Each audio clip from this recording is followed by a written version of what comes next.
Well, welcome back to the Clinic Efficiency Podcast. I'm Donald Weeks, the founder and CEO of ClearPath AI. And today I'm joined by Buffy Belcher. She's the CEO of Southeastern Spine, a private specialty spine practice in Chattanooga. Buffy started her career as an ARRT credentialed radiologic technologist with hands on experience in fluoroscopy and diagnostic imaging before earning her MBA in healthcare management and stepping into the CEO role. She runs a lean, independent practice alongside Dr. Jay Jolly in a market that has been largely absorbed by major hospital systems. What Buffy is navigating every day is something a lot of clinic operators across the country are living through, and I wanted to bring her perspective to this audience. Buffy, welcome to the show. Thank you. Yeah. Well, Buffy, let's start with the big picture. Southeastern Spine is a private independent practice in a market where most of the providers around you have been absorbed into CHI, HCA, or Erlanger. What does it actually mean day to day to stay independent? And is that still a conscious choice or is it just the way it is? It is definitely a conscious choice to remain independent. We like the feel of being our own practice, being able to control how our patients are treated, making sure that our patients feel like their family and not just a number. We very much so plan to continue to stay private. The battle that causes for us is constantly not necessarily battling for referrals, but we spend more time looking for referrals by word of mouth, by social media, by internet, things of that nature, because the physician practices here in Chattanooga and around aren't, I don't want to say allowed, but it is preferred that they do not refer outside of the hospital systems in which they are in. So the majority of them refer within their hospital systems, even if it causes their patient to wait 6, 8, 12 weeks for care, they still tend to refer within their system. Whereas we can typically see patients within a week to 2 weeks. That causes a patient care issue. There are times that patients will reach out themselves, and then we'll have to reach out to the hospital systems and ask for their referral to us because the patient has requested to come. A lot of patients don't know that's an option. They feel like when your provider refers you to another provider, that's your only option. That's who you're supposed to go to. Although that is not truly how it works. But a lot of us still rely heavily on what our providers tell us, especially the older population. They just, from back in the day, I'm sure you remember it too. Back in the day, to get into a specialty, you waited months. Like that was just what it was. Except that doesn't have to be the case any longer. Schedules are much more flexible. Like we've flexed our schedule in house to make it better for patients themselves by opening up earlier. Some days we stay later. Things of that nature, just to give patients better access. Well, you mentioned in our conversation that staffing is one of your biggest daily challenges, not just finding people, but finding the right people at wages a small private practice can realistically sustain. What does that tension look like on the ground and how are you managing it? It's a very delicate balance. I think the thing that keeps our employees here is truly because our practice is like a family. And so if they need to be off for something for their kids or their parents, something of that nature, we flex around and everybody just picks up some extra work to cover for that. We also have some nice benefits, such as we close at 1 o'clock on Fridays.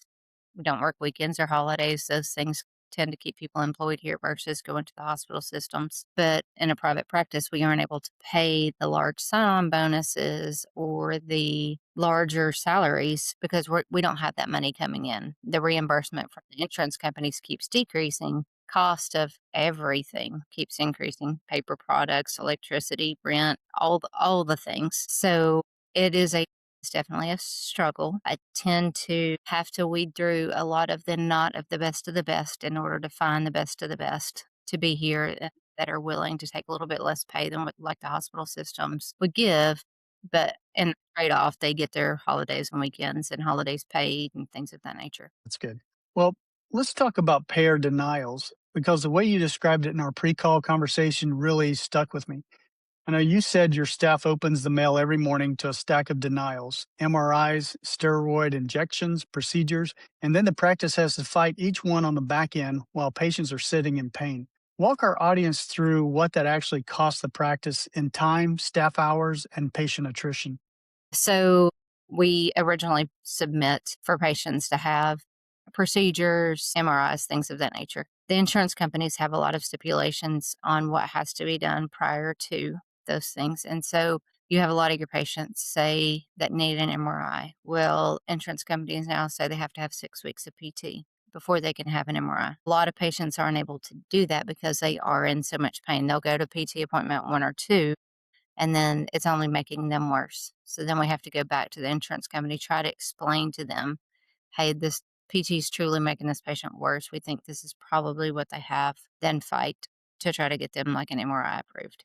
Steroid injections, things of that nature. We have to send in all the office notes, ask for a pre-authorization. Then they'll come back and say, you don't have enough conservative treatment listed. Has the patient used ice, heat, at home exercise, stretching, chiropractic, anything of that nature? And from what dates?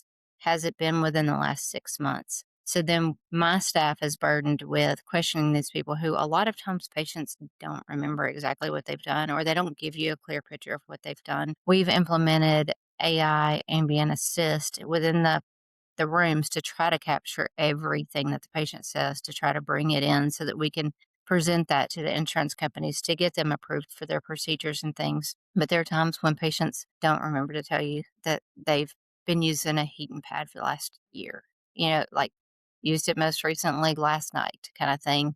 And so then we're having to turn around and call those patients back, ask them the questions again. We've got very specific forms that we fill out with the conservative treatment to send back into the insurance companies. So basically, we're double working the majority of our authorizations. We send in for the first half, send them everything that we think should be sufficient. And then the insurance companies come back with some form of question, most of the time that we've never heard before. It's not something that we're just not doing on the front end. It's something that we didn't even know they wanted this time. It's always but now we want this, or but now we want that. And Right. so sometimes we triple work these authorizations because the patients are in pain. They want their procedures done.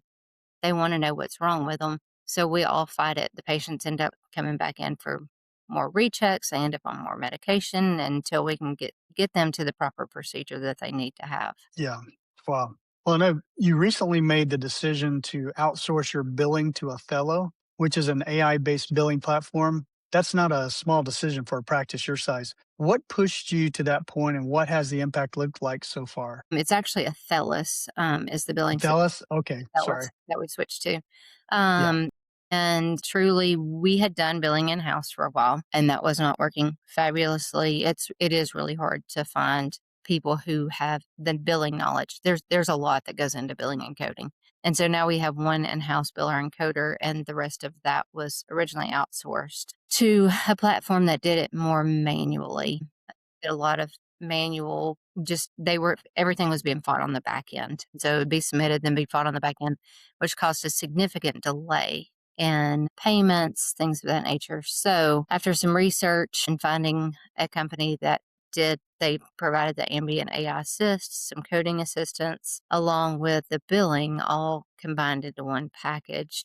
That was the reason I decided to go with Athelis. They use AI themselves to scrub all of our claims before they ever go out. And so then they flip them back to us and say, hey, this needs X, Y, or Z, this modifier, this can't be billed with that, whatever, before we ever send it out to the payer, which significantly decreases our wait time to be paid. Because if we're able to fix it on the front end, we don't have to wait on the denial, then bring it back, then fix it, then submit it again, and wait on either the payment or the denial. So that is then the other piece is the insurance companies want for some of these denials, they want you to call in and talk to them about it. And so, but they'll put you on hold. There have been times that I have seen that the billers have been on hold for 4 hours or 6 hours. And granted, they put the phone on, and let it just play. But they're sitting there on hold for 4 to 6 hours. Somebody at the insurance company picks up. They may and may not answer the question. If you have more than, and it depends on the insurance company, some insurance companies will allow you to ask like 3 questions, some will allow you to ask 5. But if you have more than that, like if you try to group up patients so that you make that 6 hour hold time somewhat worth it, they will only accept X amount of questions or patient questions at a time, which then it's an extremely inefficient process. It's just another, in my opinion, another reason for people to give up on getting paid. The insurance companies want us to stop fighting. They want us to stop fighting for our patients. They want us to stop fighting for our payments. And they figure the harder to make it for all of us. And we do. We have patients all the time that just say, forget it. I'll just suffer. Because we're bringing them back in and we're like, okay, the insurance company now requires you to do X, Y, Z, or fill out this paper, or go through this mental health check, or all these things in order to have this done. And a lot of patients are just like, forget it, send me to pain management, or I'll just suffer because they get jumping through the hoops. Right. Yeah, that just doesn't sound like it's too fair. Do a lot of different types of health clinics run into this same issue Yeah. when they're trying to get If really? you as you attend any kind of, like, medical group management or the Mhm. AOE, all of these conferences, you're hearing the exact same thing from everybody, and Wow. it's not specialty specific. Over the last 2 days, I've been reading the UHC has put on a referral requirement for all patients, and so they're requiring that all patients go to their PCP to be referred to anything, PT, another specialty, anything of that nature. A lot of these patients haven't seen their PCP in a number of years. They've been coming to see us because they've Right. had sciatic pain for years, and but now we're having to say, "Hey, you now have to go make an appointment with your PCP. Then you have to give your PCP a couple of weeks in order for Right. them to get everything and put it into the system, UHC to approve your referral, and then we can move forward and see you again." Now, granted, UHC did give us some heads up that they were going to be doing this program, except their portals didn't work previously, like prior to implementation of the program, Right. not disperse any true instructions to any offices. Everyone was scrambling, trying to find instructions Wow. on how to use the portal.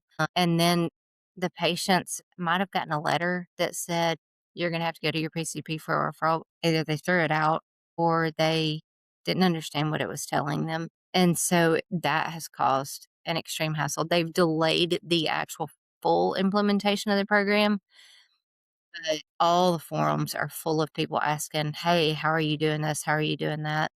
She's kinda done the same thing with pathology reports. They've decided to flip the game on everybody and make all offices, their in-office X-rays have their full-on separate signed report with separate from the encounter, or they're being denied immediately, which is a complete change up of workflow for everybody. So it's just another hoop to jump through, another piece to make your practice inefficient. But it's the world we live in, and we have to, the, the insurance companies truly govern what patients are allowed to get and do and how doctors are allowed to treat patients. They are Right. people who never went to medical school, have no medical knowledge, yet they are the ones determining what these patients are allowed to have. Right.